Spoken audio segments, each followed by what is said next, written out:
Party to begin all our engagements with a quick prayer. So maybe I will ask maybe Mr. Move or lead us with prayers today. Okay. Salatu ala Nabi. Bismillahirrahmanirrahim. Allahumma salli ala Sayyidina wa nabina wa ala salim. Allahumma salli ala Sayyidina Muhammadin wa ala salim.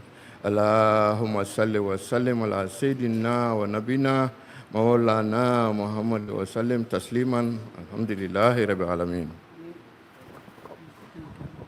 Thank you very much, Mr. Mboop. And now we will pass it on to Joey Goswell to also lead us in the Christian prayers.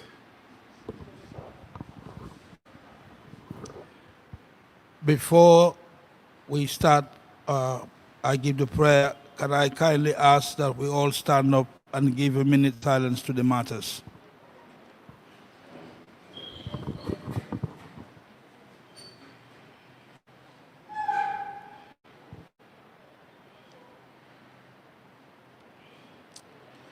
May their souls rest in perfect peace. Almighty God, as we gather here for another chapter in the history of our party, we thank you for giving us the courage and determination to continue to work for the advancement of this party. Lord, kindly guide us as we go through another interesting discussion as to the way we should move this country forward. Continue to foster unity, prosperity, and progress in the party. And for those listening, God, give them the courage to... I believe today is the leader and the Secretary General of the United Democratic Party.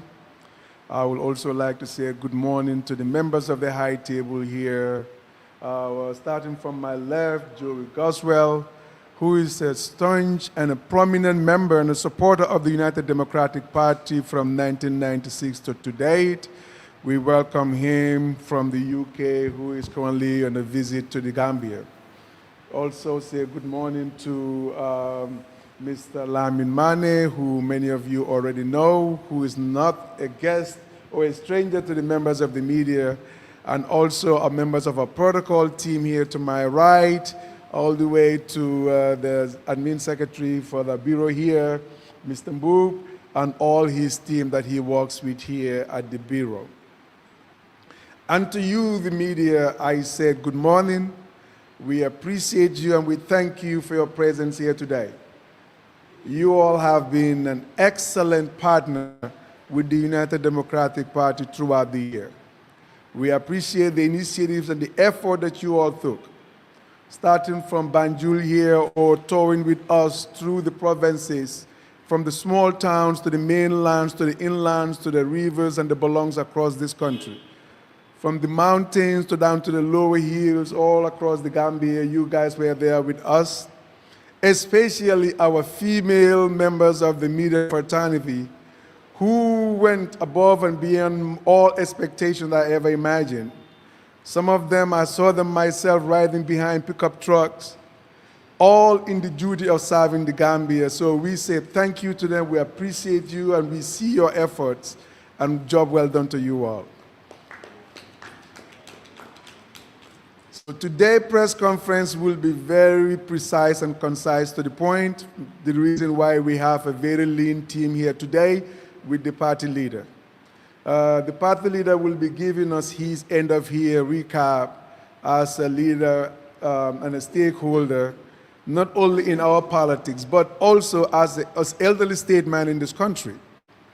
And he will also give a brief report about the current concluded nationwide tour that he went on, where he met members of the United Democratic Party, but also met with all Gambians, young and old, men and women, across the length and breadth of this country, understand what are some of the challenges and struggles they're going through, and he also shared what are some of the plans the United Democratic Party has in our policies and our programs, should we be elected in 2026. And inshallah, we believe that United Democratic Party will be elected in 2026. So without any further ado, I will now pass it over to His Excellency, the party leader, Alhaji Hussein Dabo, to give his press statement. Your Excellency.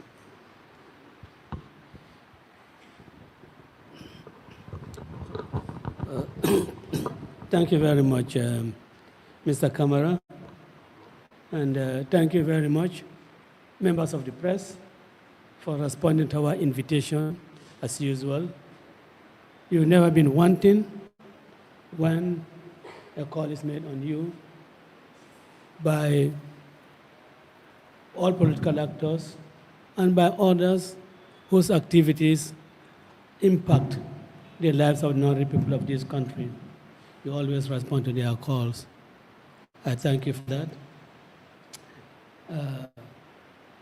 I don't know how you spent your Christmas, but sure, some of us spent it very well thinking about this country. And I am sure December, the month of December was very good. Maybe November, December was very good for the media fraternity because I saw that you had a sumptuous dinner of the media fraternity. I think that was the awards night. And of course, the high watermark of it was with His Excellency the President. So I think the media really has some good outings in the past few weeks. I'm sure that good outing will continue into 2026. Gentlemen of the press, in January this year, we all welcome the new year with great optimism. We all welcome the new year with the belief that our country will really see what its citizens want it to be. We looked forward to the amelioration of the living conditions of the Gambian people. We had looked forward to a drop or to drops in the prices of commodities. We had looked forward to employment opportunities being provided or being given to the Gambian people. We had looked forward to our farmers being properly rewarded for their labor. These and many other things, including a new constitution, we had always looked forward to. These and other things, I think that we really looked forward as a nation, and we had hoped by the end of 2025, we would certainly have pounded our chest and say, we as Gambians have got together and done for this great nation what it deserves. But from the look of things, in fact, not from the look of things, from actualities, this optimism has been dashed. We have been faced with disappointment. We have been disappointed by a government that does not care, a government that is very neglectful of its citizens. And this, to me, was quite apparent, was quite clear when I embarked on the tour of the country, meeting people from meeting people of all walks of life, of all ethnicities, and of all religions, from Bara to the Woolies, from the Tumanas to the Gombos, and even Banjul. The entire nation is in a state of despair. In the provinces, people did not hide their inability to access clean drinking water. People did not hide their inability to have 3 square meals. People did not hide their inability to have proper med care from their hospitals and from their medical outfits. This was the cry throughout. The farmers were very dejected that their own labor has not been recognized. That for the past 3 years, while the salaries of government civil servants and their political masters are increased. In fact, the president has said that since he came in, their salaries have increased by 110%. But the earnings of the ordinary farmers remain stagnant,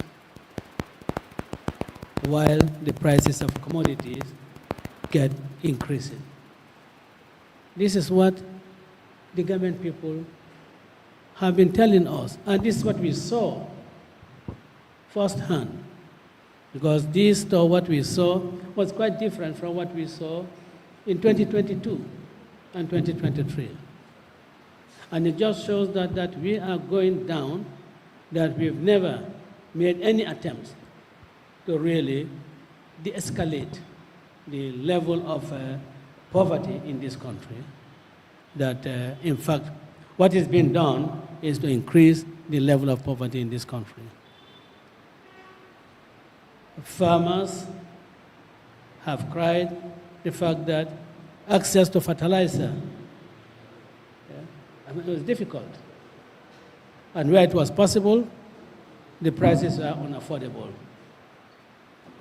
Those who want to change their habitable conditions could no longer do so because of the increase in the price of cement. So, in fact, one said, I told the community that I think we are all going back to building mud houses because the price of cement is becoming so unaffordable. People will no longer be engaged in changing their living in their conditions of habitation by building houses that really befit or should befit the status of any person.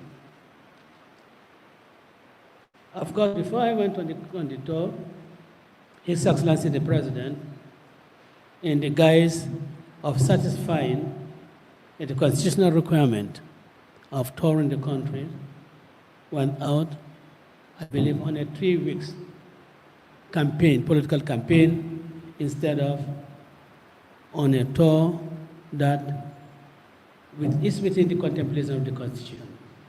The Constitution never contemplated that the president would go out and sell in his party. The Constitution contemplates that the president will go out, interact with the population, and have a meaningful engagement with them to assess the impact of any policy, on any government policy, on the population. But what did we see? We saw the president really on a campaigns that the NPP dominated. When the ministers spoke, they didn't speak as state ministers. They spoke as party militants. They spoke as people who were advancing the political fortunes of the NPP. And I think ironically, in the process, some parties were killing themselves. Because if you cannot talk of NRP, you cannot talk of GMC, you cannot talk of all of another party, but the only party you talk about is NPP. They were unintentionally killing their own parties and then being subsumed into NPP. But I'm bringing out this to say that the politicians that were there, who were supposed to be addressing national issues, were there talking only about the fortunes of NPP, what NPP has done and what NPP could do. And I think the IEC should really look at their situation and see whether really those parties should continue to be on the register of political parties. parties that do not talk of themselves, parties that do not have their own programs, but only go out about parroting for NPP. But I guess that is their choice. So if they inflict harm on themselves, good for them. But the point we want to make is that what was undertaken by the president was unconstitutional, although it was done in the guise of performing constitutional duty. Of course, there is a party in government, but then there must be a separation between party and government. Because what the Constitution really impels the president to do is not to go on an MPP campaign. And in that campaign, the president was disdainful, contemptuous, condescending to people. When you can face electorates and tell them that you should be thankful to me for giving you that. You should be thankful to me for providing you that. When it was you who covenanted with electorates that if you do elect me, this is what I will do. Following upon that promise needs no gratitude, it needs no praising from the electorates. In fact, any default, any failure to really abide by the covenant with the electorates should receive widespread condemnation in your face, and it shouldn't be done in your back. But the president felt that he was doing a favor to the people of the Gambia by, quote unquote, providing them road infrastructure. He thought he was really doing favors to the people of the Gambia by, quote unquote, providing electricity supply for them. But no, he wasn't doing any favors to anybody. He was doing exactly what he was required to do. And in any case, he was only using your money to execute those projects. And if any of the monies came in through loans and grants, it came in your name, not in his name. Any party in power would just have done the same thing.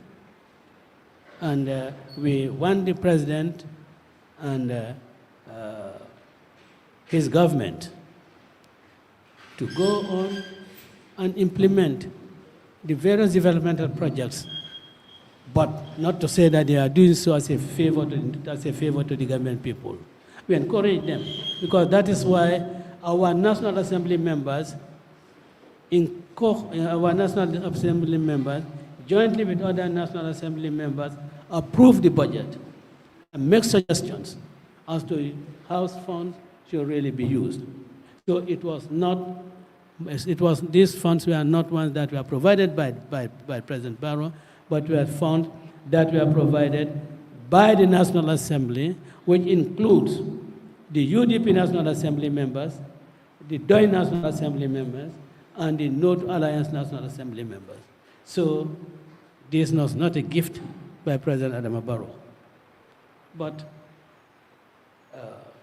in his usual characteristic manner, having berated someone, somewhere in a village chairman, I believe somewhere in Nyamina, anywhere somewhere in the provinces, for not showing gratitude,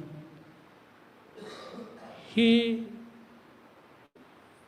instead of responding responsibly as to how his government will handle some aspects of healthcare in this country, which was raised by the member of Banjul North, President Barrow berated him that you cannot tell me my job, how I should do my job. Of course, he forgets that he's accountable, and any member of the National Assembly can raise issues with him, and he can be summoned to the National Assembly to account for what his administration is doing, and he would be told at the National Assembly what ought to be done by his government. But I guess there's a clear lack of understanding of how governments operate. That is why President Barrow believes that no member of the National Assembly should raise issues with him, and issues that are very pertinent. It is quite pathetic that in 21st century Gambia, premature babies, more than one premature baby can be placed in an incubator. That is certainly unacceptable in a 21st century Gambia. And the way we think this should be ameliorated is by really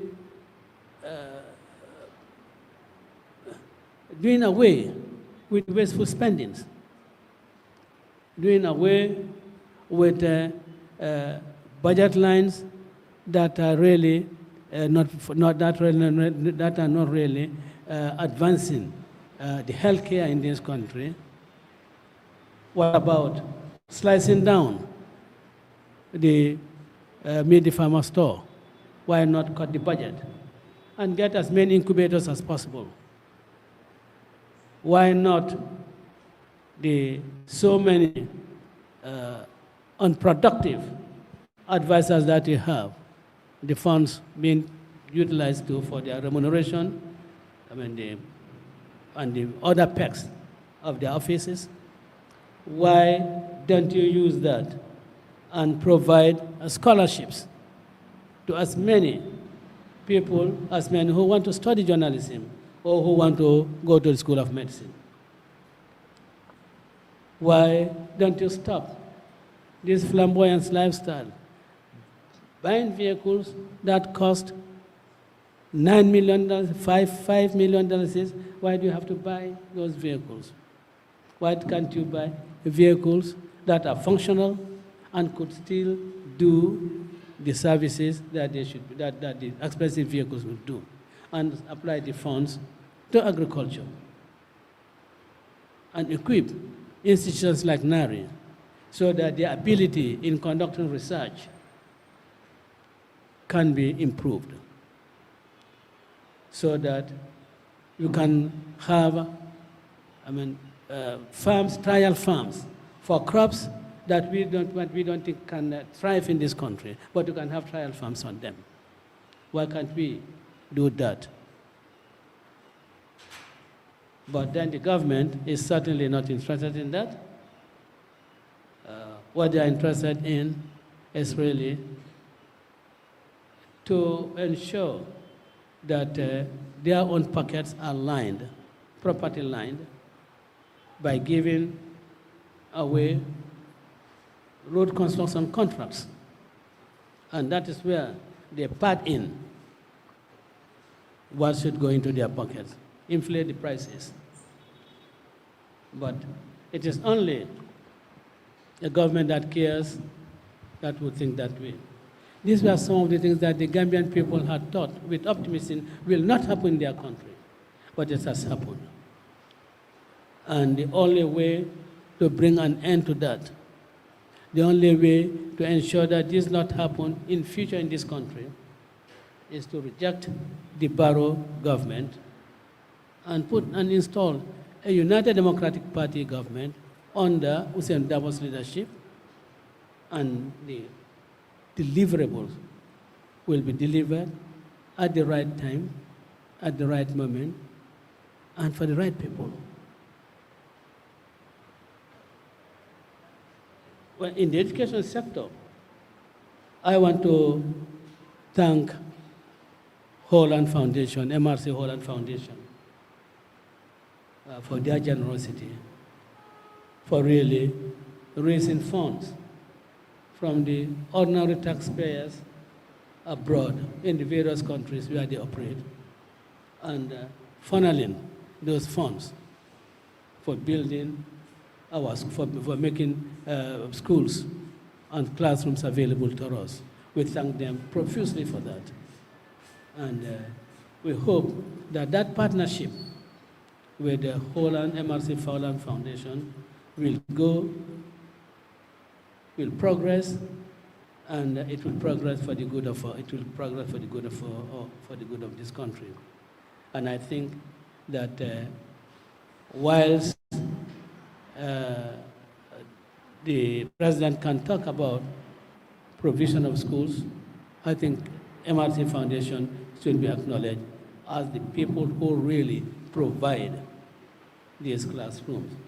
I struggled through the budget to see if I can see any budget item on schools, for building of new schools, but I don't think I saw any. It may be there, but I don't think there's any budget line by government for building new schools. It may be there, and I want to be corrected. But I know that whatever is being done in the area of education is certainly being done by MRC foundations and by other philanthropists who extend helping hand to our communities in the rural areas. Of concern to us is really the school feeding program. I believe the World Food Program is probably bringing that to an end, but there appears to be no plans for a substitution of that facility in the schools. And the UDP believes that we should have decent budget allocations so that the school feeding program can go on. And in addition, that we encourage production, food production in our communities so that we can really provide substitutes for this program. Now, the agriculture sector also, which will be the backbone of this country, appears to be neglected. We are told that more than $1 billion have been allocated to agriculture. But how much of that goes to personal emolument? How much of that goes into the provision of fertilizer? How much of that goes into, acquiring seeds for our farmers? How many of that goes into insecticide? How many of that goes into that? And how many of that amount goes into research? The bulk of that budgetary allocation is really into personal emoluments, workshops, and so forth. We, UP government, we certainly pay great heed to workshops, but that's where the technical personnel meet and brainstorm as to what should be in the various sectors. We certainly will not we certainly not give any blind eye to that. We will not diminish its importance. But then, the budget that is located has to be utilized responsibly. We cannot go on buying good cars and have them tainted and when you're supposed to be in the field. I think Land Rovers really, in the old days, we should really go back to Land Rovers. We want to be in the Jahal Pachar, we want to be in Sapo, we want to be in Junoi, we want to be in Yundum. And the best methods of, best methods of transportation, so certainly, Land Rovers. There's some Land Cruisers that you find, project heads, riding on. I'm not sure whether those are the right tools for the Department of Agriculture. You have to also bring ourselves down to the level of the people we are serving. You cannot go to Fuga and want to talk farmers, and you are there in your Jasna, within a $5 million or $3 million vehicle, with your with your buckets of water from natural or from best or whatever, and you're talking to people whom you say you are concerned about. You should reduce yourself to their level so that they can understand you. Otherwise, they believe that you are just there to deceive them. You are just there to talk to them, but you are really not doing anything that augurs well for their interest. I really think that most of the expenditures in terms of vehicles should really be reduced and go in for efficient, affordable, and very easy to service vehicles to promote our agriculture. And the funds that are used in this to buy the expensive food, those should be diverted to really advance our agriculture. Now, education, healthcare, and agriculture, these are certainly the three areas that need to be really addressed because they relate to human development. They are the ones that really uplift, that would uplift us from where we are.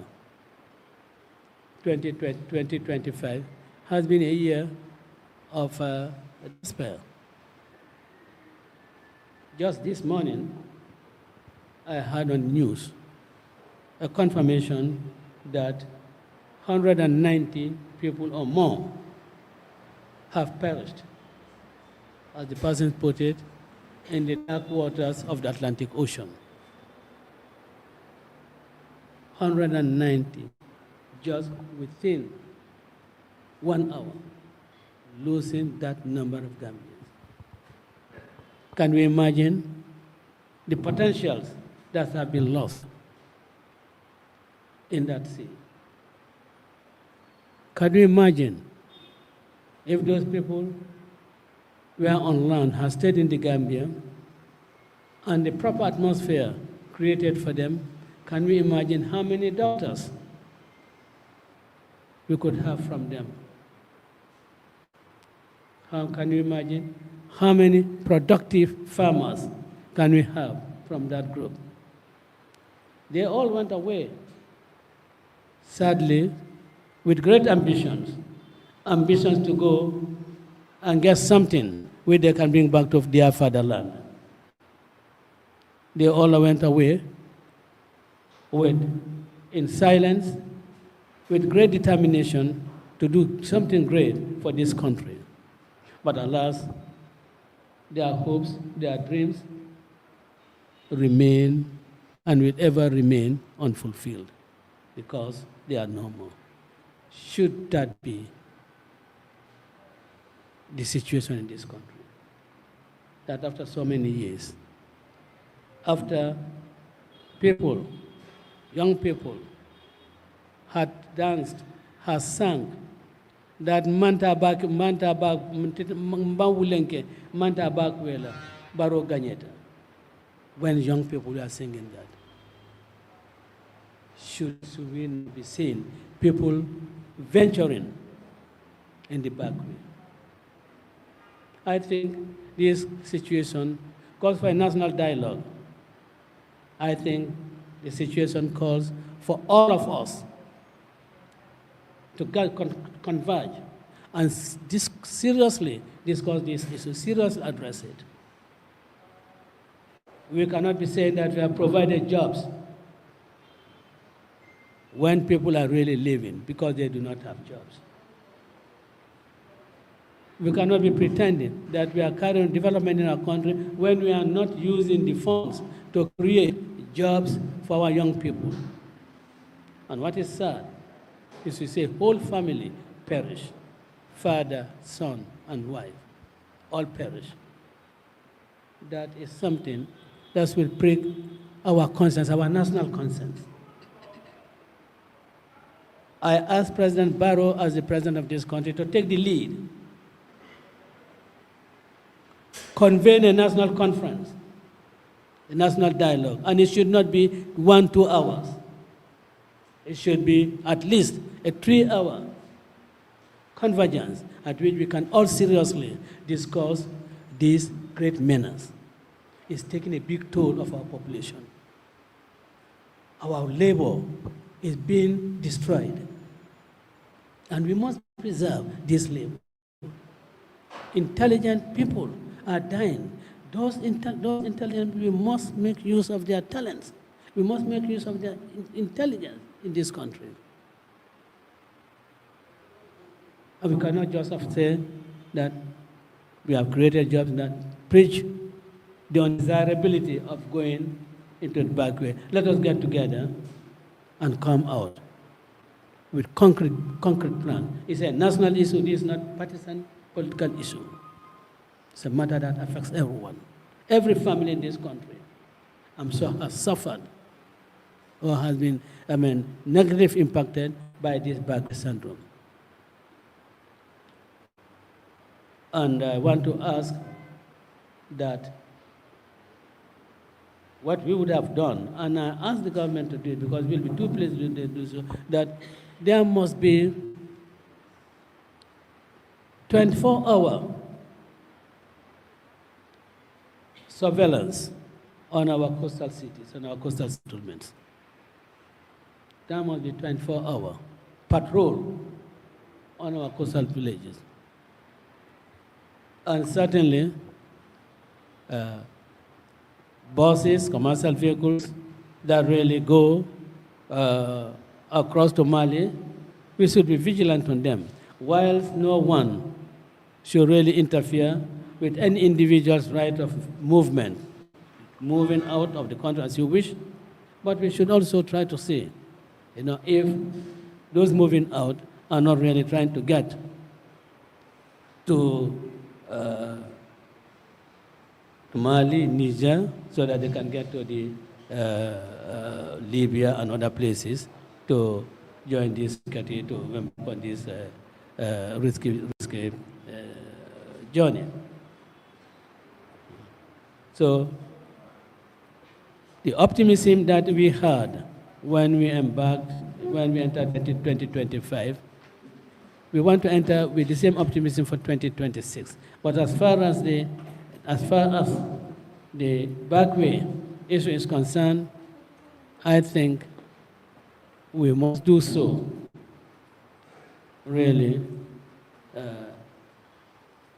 with the belief that whatever is proposed by others who are not in government is done genuinely, legitimately, to address a national issue that is really crushing the life of our nation. And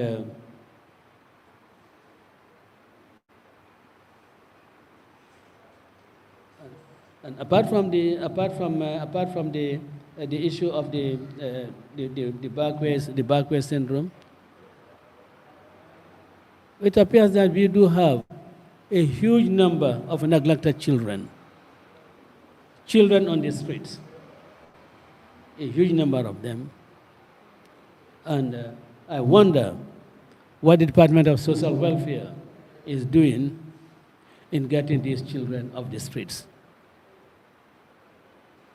We need to also act collectively to save these children, because they constitute part of a brighter future for the Gambia. But if they are left neglected, if they are left roaming the streets, becoming beggars, then their usefulness as citizens will become questionable. And it is for us now to start addressing that issue before it becomes as worse as the backway syndrome. We of the United Democratic Party believe that the destiny of this country can be better served by the Gambian people voting for us in 2026. That is a must.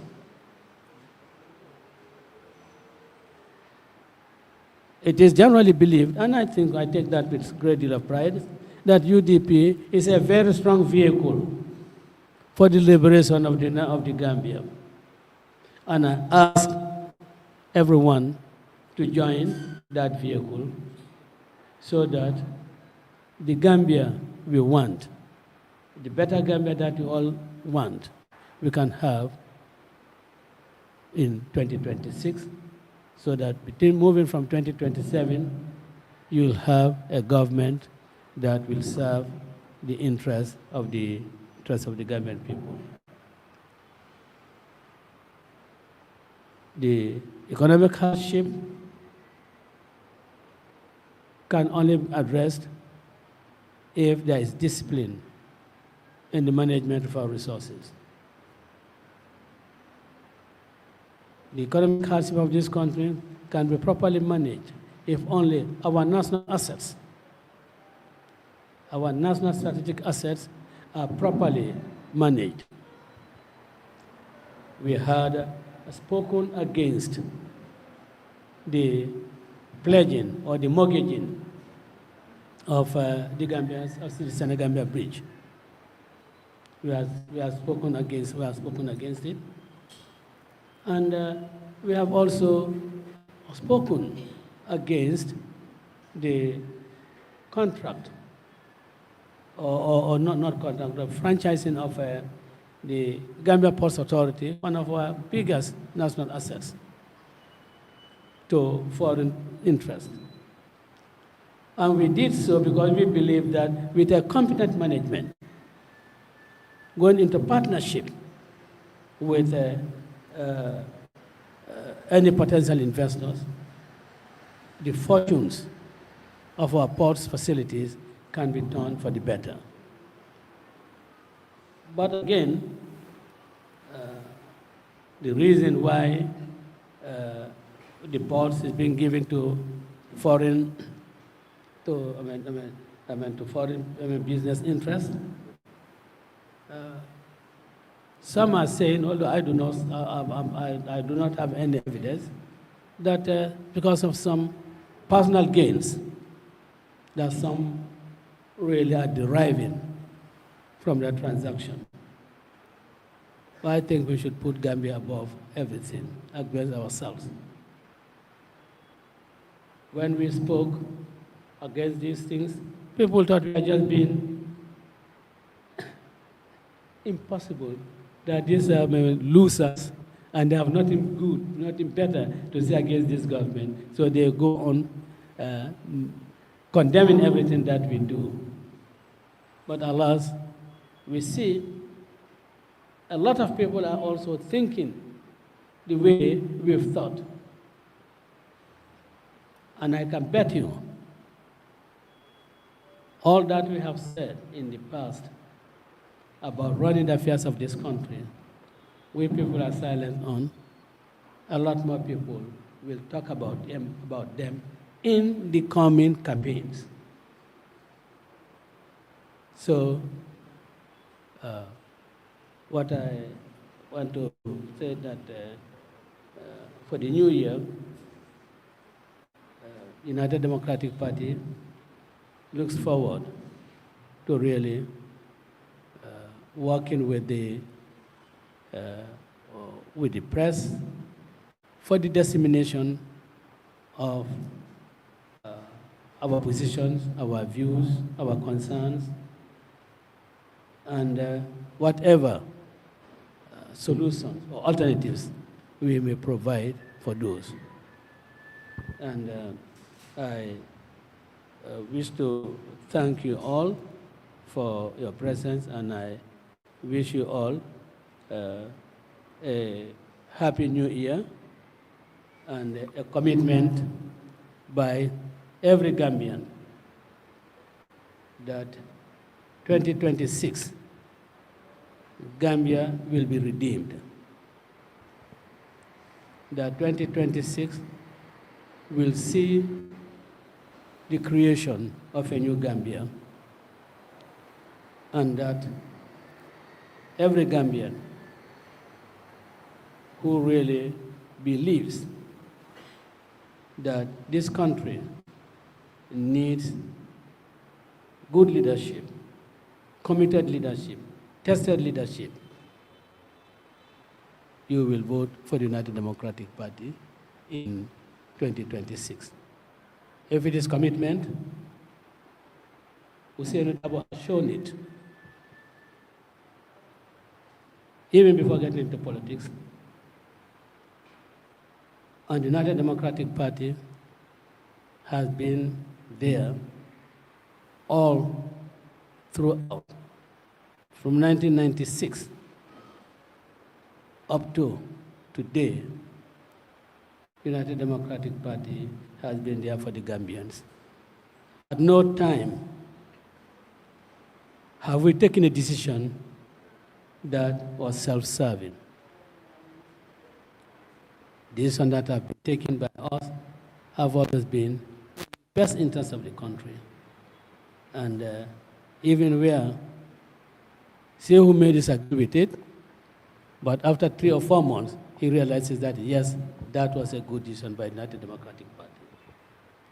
But again, let me wish you all a happy new year, and hope that when we meet again at a date that Mr. Kamara will decide, we'll meet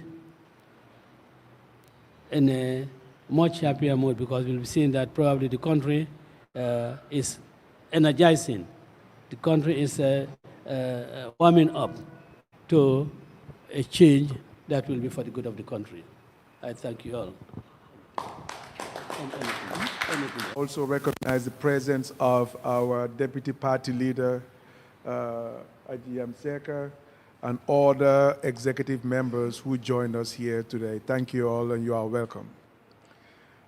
Just to quickly summarize the party leader's statement, the United Democratic Party went on a nationwide tour where the party leader met with the people of the Gambia. Like I said, today is going to be very precise. It's about the party leader giving his end-of-year report to the Gambia.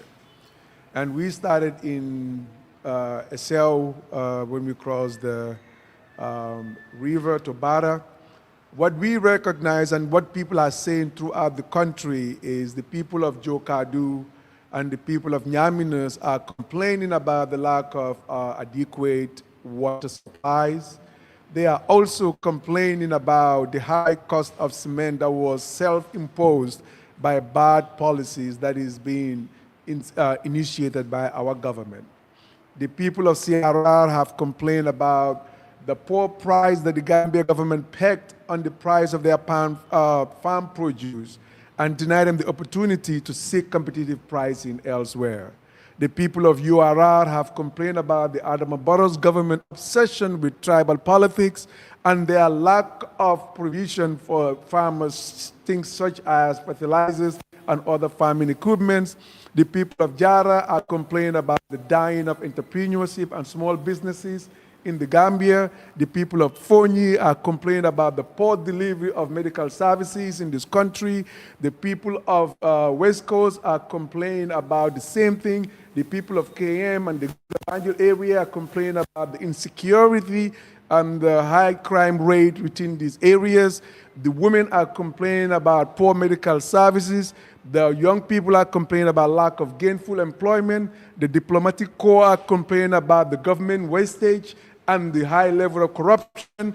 Pretty much the entire Gambia are complaining about corruption and the high cost of living. Ladies and gentlemen, this is the fact sheet and the state of the nation that our party leader just delivered today. So we now move on to the next phase of the program, which will be the questions from the journalists. We will encourage you to at least state your name and which media house you represent. Because of time, I will probably encourage everyone to ask one question for now. If you don't have enough people asking, then we will give you a second chance to ask a second question. And also, I only have one microphone here, so I will encourage you to probably step forward ask the question and then hand the microphone back so that the party leader will respond to your question. So we can now. The government.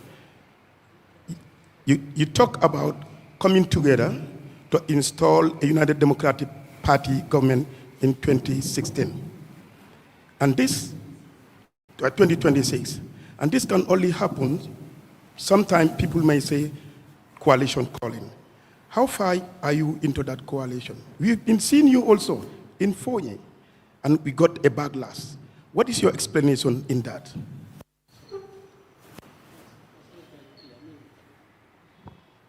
Can you repeat something? That was not very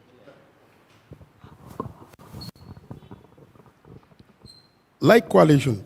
But we've seen you last week in Fonye, at Fonye, when you were passing by. So are you opting for a coalition or what?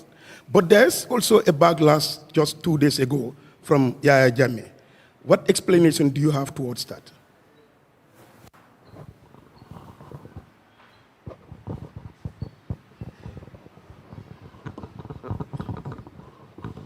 Well, when I say I want us all to get together, it could be coalition, it could be an alliance, it could be endorsements. And of course, I'm asking every Gambian to come together and vote for UDP. And that is in the sense that I'm using the word together. And of course, coalition, United Democratic Party has never given its back on coalitions, on coalition discussions. We have always participated in them, and we have always set our positions. And I don't think any political party should feel embarrassed or should be afraid or hesitate to really state your position as clearly as it should be unambiguous. Now,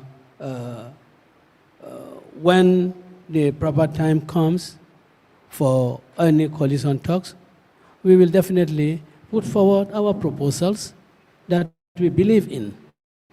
We believe in that proposals as a Muslim believes in the Holy Quran and as a Christian believes in the Holy Bible. What you saw on Fonye, I came across people who were nominated. Some members of UDP were there, and I stopped. And I wish the candidate good luck. And certainly, any person who is not in alliance with the NPP should always, look forward to their, to their failures at any electoral engagements they gain in. So I was wishing the candidate good luck, and obviously, APRC North Alliance has not made any proposal to us for an alliance, and nor have we made any proposal to them for any alliance. And for anyone to say that this was being done without his approval, I guess is, for me, is of no moment. It's certainly of no moment. Yeah. But what I want to make clear is that, we believe we have proposals to make, and we believe in those proposals.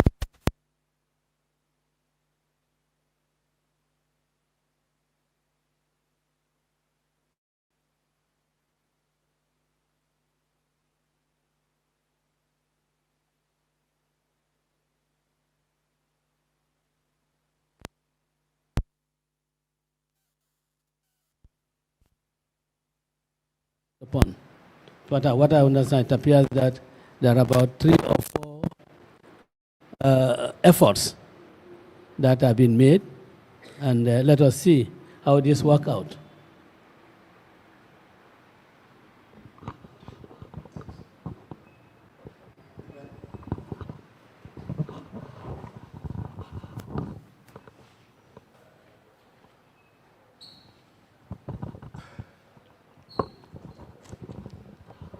Good afternoon. My name is Alimatu Bajinka from the Gambia Journal. Alimatu S. Bajinka from the Gambia Journal. His Excellency, you have made mention of almost all the unfortunate happenings in the country, ranging from poor health condition, security, irregular migration, agriculture, etc.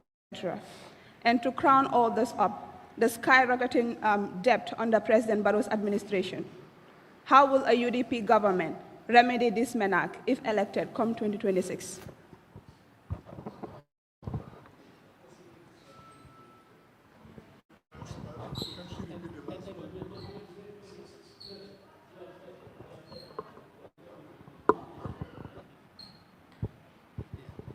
Maybe you don't need to use the because the acoustic is not good. Yeah.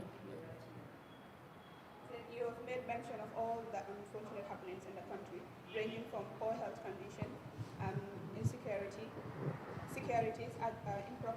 irregular migration. Very good. The poor healthcare, the agriculture sector, and education, I have stated that we will really, the wasteful spending that this government engages in, we will stop all that. A very specific mention of the role of the advisors who do not do anything that will advance policy matters in this country or will advance anything other than the NPP's political fortunes. So you do await all that. I'm not saying that we'll not have advisors. We have advisors. They'll be advisors that anyone will say, yes, such a person is really competent to be an advisor in the government because he'll advise it on matters that will advance the cause of the Gambian people. We'll certainly do our wastages. We want to see, we're certainly going to see how much do we spend on fueling vehicles in this country, government vehicles. How much do we spend on that? And in fact, is all the fuel that is the government fuel dump, is it all used on government vehicles? Or are they used, some are used on private vehicles? We're going to look into all that. We are going to a proper forensic audit of all these things. And the savings that we'll have, we'll make in this thing, we'll apply them to the agricultural sector. We'll apply some to the education, to health. Now, as far as the debt issue is concerned, yes, that is certainly a grave matter of concern, and it's not something that we can ignore. We must not ignore. We should look at the possibility of resettling the debt payments. We should also look at the possibility of some waivers, if not all, but some waivers. Waivers maybe on interest charges. We should look at all those things so that we can help us to reduce, the debt, the level of our indebtedness, to lenders. And whatever concessions we have in that, we'll use those ones and apply them to these sectors that need adequate funding. Yes, we'll do that. And of course, I say this as a lawyer, not as a finance man or as an economist, and I can assure you that our people who will be dealing with the economic affairs of this country will really look at these raw thoughts of a lawyer approaching these issues and put them into proper economic context.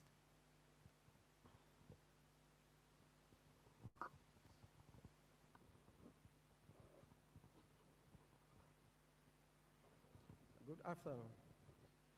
Excellency, I heard that you are talking about here like the corruption is rampant. Okay. That the services that we went to serve was not for ourselves, was for the nation. So we did not go there to make money. We went there because we wanted to put this country on a proper footing. That is why we were there. If we were involved in corruption at any level of anything, by now, after 9 years, they would have been bandying that story all over. Mine, as the leader of the party, and even my track record as a private legal practitioner, it doesn't show that I can get involved in underhand dealings, because that profession has standards. That profession has ethics. And the morals of that profession is that you must be decent, you must be honest. And honest people are not corrupt. So I have all that hallmark. In my career as a legal practitioner, I am above board. You never hear anything about me. The Faja is my case. You never hear it. That's what you hear. So corruption by a government led by me, no way. We'll fight it. And we will not let ministers, the trials of ministers, go on for months and months without any conclusion. We will not interfere with the judiciary, but then also not, special criminal courts. Special criminal courts are there. Put them before the special criminal courts, and the Attorney General giving the instructions that this particular minister whose case is before the court must proceed with all speed without sacrificing justice. You've seen Minister Abasanyang, since when he was taken to court. It's become almost a year. Nobody's hearing anything about it. That will not happen in a UDP government, not under my leadership.